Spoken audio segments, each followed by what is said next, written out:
Let's return to This Week in America. Here's your host, Rick Bratton. Welcome back, everybody, coast to coast. This Week in America. Budget Your Goals, Not Your Silver by H. Doyle Smith looks at economics through the eyes of a different definition. The standard interpretation of economics is defined as the distribution of scarce resources. That definition, a valid one, is driven by data. The different definition is the use of resources to accomplish objectives, and it is process-driven. Value in the first lies in the goods or service involved. Value in the second lies in the objective. Budget Your Goals, Not Your Silver continues to explain what is involved in the different points of view. And back with us on This Week in America, the author, H. Doyle Smith. Born and raised in North Carolina, Doyle has lived in 10 states, visited all but Hawaii, worked in 22 states as a CPA for 30 years, a corporate auditor, hospital controller, governmental personnel clerk, and real estate, many other fields. Most people have had 1 year's experience 60 times. Well, Doyle has had 60 years' experience and claims to know more about the workings of our country from working in it than anyone he knows.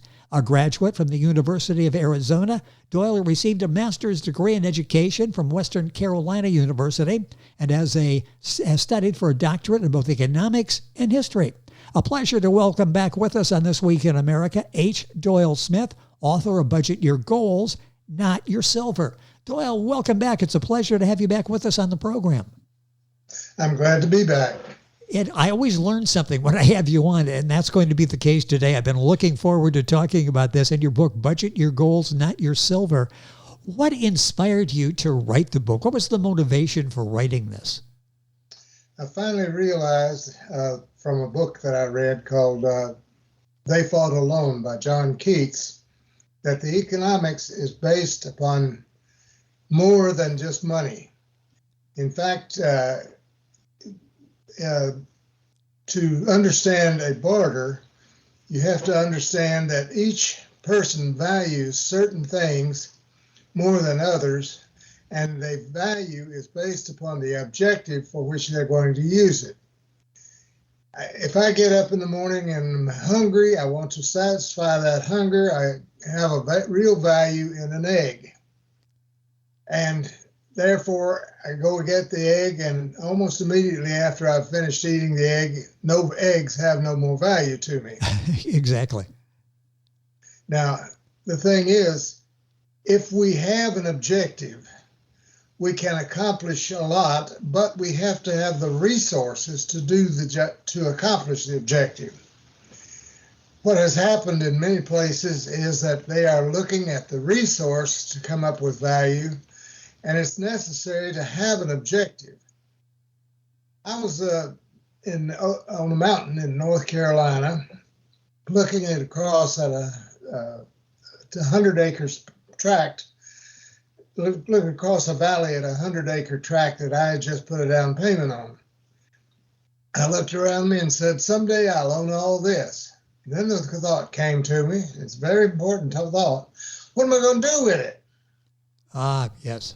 And when I realized that I did not have a use for it, it lost all value to me. I even backed out of the deal. Interesting. Our guest is H. Doyle Smith. The book is Budget Your Goals, Not Your Silver, a very unique perspective, and that does get you thinking about things that we value in our lives. And it was interesting you had that thought and backed out of that deal for that land purchase. Doyle, what effect does monopoly have on the economy? Usually monopoly accumulates everything in the hands of one person. That means there's no money available for people to use as a reference of value, and there's no money to make transactions. In 1930, we had the Smoot-Hawley Act. It was a very high tariff. And as a result, eventually all of the gold in the world was hidden in Fort Knox.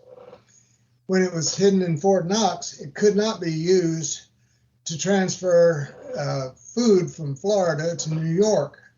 So the food was rotting in the fields in Florida, and New York was starving. simply because there was no method by which you could get the resource to where the objective is required. The effect of monopoly is very serious because the increase in the value in the accumulation Yes. is such that it removes the ability, moves the resources that the people need from their grasp. When we had the Sherman Antitrust Act in 1900,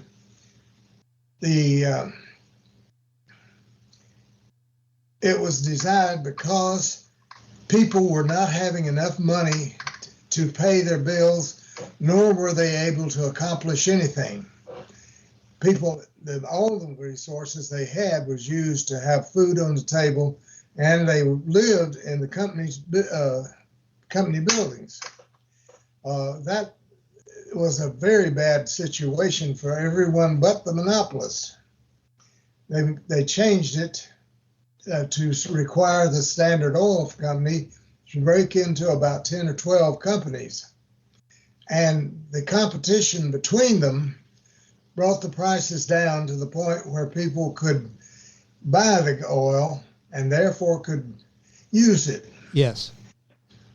H. Doyle Smith, our guest. The book is a fascinating read. Budget Your Goals, Not Your Silver. You'll find it barnesandnoble.com, for example, all the usual places, stratton-press.com, all this on our website, thisweekinamerica.us. You mentioned resources there several times. What exactly are resources? Anything that can be used to accomplish an objective. The resource for a lobbyist to be paid for his services is his connection to the people in power.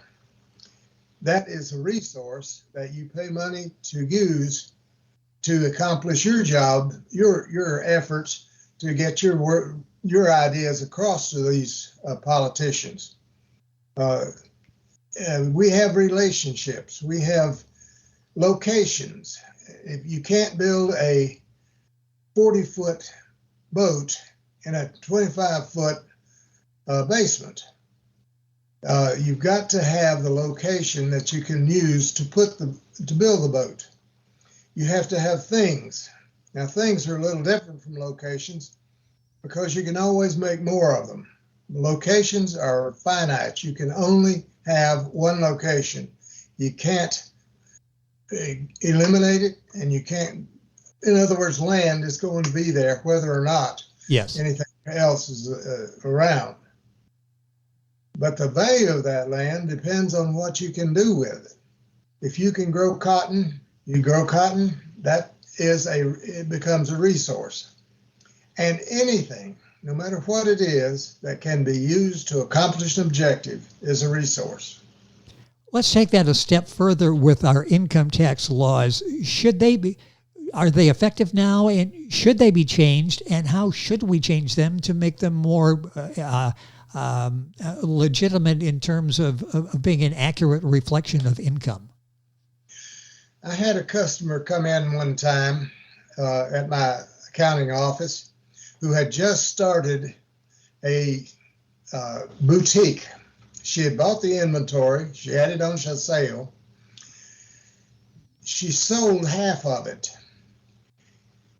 The money that she had paid for the rest for the inventory could not be deducted except for the amount of the cost for those things that she had sold.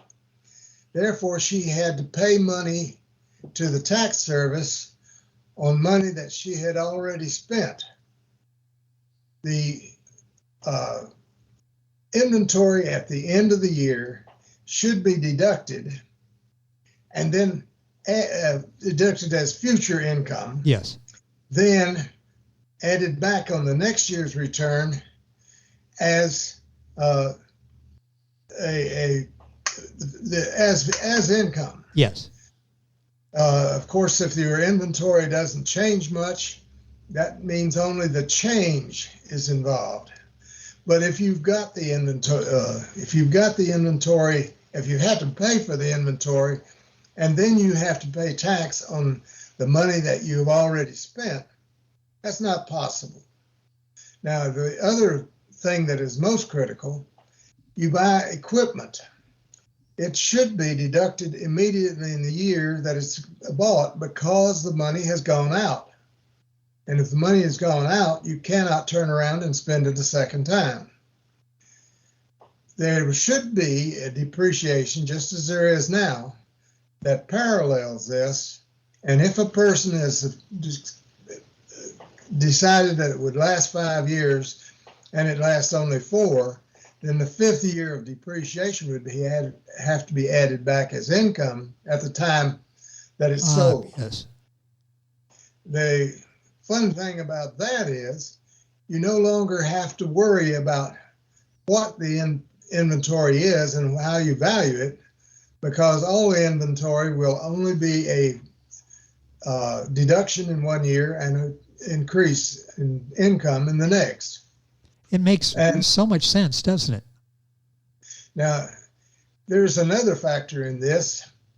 I had a piece of property, 40 acres, and I decided I would log that off 1 acre at a time and then replant that 1 acre each year.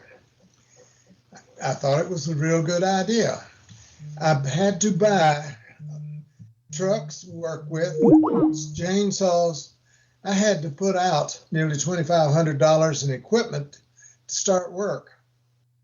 I then found that none of that, except the depreciation portion for that year, could be deducted. As a result, I ended up using cleared the 40 acres because the taxes could not be paid using the more reasonable ideas. There's so much. Clear cutting is a real problem in some of these areas where the people have just gone in and cleared it off. And when they've done that, they have to replant, but they don't do it because it takes money. There are so many issues that you bring up so well. The book by our guest on the program, H. Doyle Smith, is Budget Your Goals, Not Your Silver. You've mentioned objectives several times, and time is going by so quickly. That's why I'll recommend you get a copy of the book and understand all this for yourself. But what are we talking about? What are objectives? If you have an objective, that is, perhaps you want to have a coat. Well, you go to the store. Using your resources, you acquire the coat. That is an objective. Now, the objective disappears once it's fulfilled. And this is why you cannot use data when you're looking at it from the mega economics side, because the objective has no value after it has been accomplished. And you have many, many objectives in your life. I feel hungry. My objective is to clear that hunger. I get something to eat. And what I get to eat is my resource. My objective is to eliminate hunger. And this is important, that we know that everything we do, no matter what it is, there's an objective in it. A painter has the objective of having a beautiful painting. Now, he has to have paint, he has to have brushes. All of these are resources. But the objective is the finished painting. There's so much to, and I wish we had like several hours to do justice to the topic. Budget your goals, not your silver. As you're going through this, I'm wondering, is there any morality in economics, or even any logic sometimes in economics? Let's take the morality aspect. Is there morality in economics? No, you don't have morality in economics. A prostitute uses her resource, her body, to acquire the resources she needs to live. it's not a case of being right or wrong. I don't approve of it. That's not my saying. I'm simply saying that this is a case in which economics is actually blind to morality. Your economics occurs without regard to whether or not it's moral or not. H. Doyle Smith is the author of the book, Budget Your Goals, Not Your Silver. A couple minutes left on the program. Where does the minimum wage fit into all of this? What's the role of the minimum wage? Let's go back to the time after the Civil War when John D. Rockefeller set the price of a barrel of oil at $28. If you wanted a barrel of oil, you paid $28. Everything else compared to that price of $28, and a dollar was worth 1/28 of a barrel of oil. Now that was a set price that was available. Now everybody used oil, and it was available, and it could not be hoarded. Now there's 4 things there that I've mentioned. The minimum wage after World War II became the point of value for the dollar. Now it started out as $1 an hour. We over time continued to get more and more money involved in it. And there's another point that has to do with this. Everything that can be bought and will be bought is valued at something. The total value of all those is going to be exactly equal to the total of all the money that's available to buy it with. Now, as you get more money, your value of the individual dollar is reduced. Over the period of time after World War II, as that got out of balance, they would increase the minimum wage to cause it to agree with what the value of the dollar should be. And we have done that up until about the 1960. In 1970, we had a case where the Democratic Congress voted to increase the value of the minimum wage from $1 to $1.60. All prices in the country went up by an amount to allow us to have a balance between the value of the money that we had and the value of the things that could be bought. That evened out at a higher level. But it was the minimum wage that is the reference point for our money at this time. That's so fascinating, and a history lesson as well that you will learn in this book, Budget Your Goals, Not Your Silver. I've got a couple minutes left in the program. Not really enough time, but I want to ask it anyway, because you discussed this. Let's close with, what is an economic structure? Would you explain that to us? I need you to ask that, repeat that question. I didn't quite get it. What is an economic structure? An economic structure is a group of people who use the same valuation for everything and fit out their lives into that group of people who use the same money for the same purposes. Okay. It can be at any level. The economic structure includes everybody and everything that relies on that money or that economy. Now, an economic structure may not have anything to do with money. There is the movie called The Gods Must Be Crazy. The best thing in that movie is its definition of what is involved in the different economic structures. The Hottentots, one of the principal people, one of the principal characters, had an economy that it was a family. What they needed, they took out of the ground, and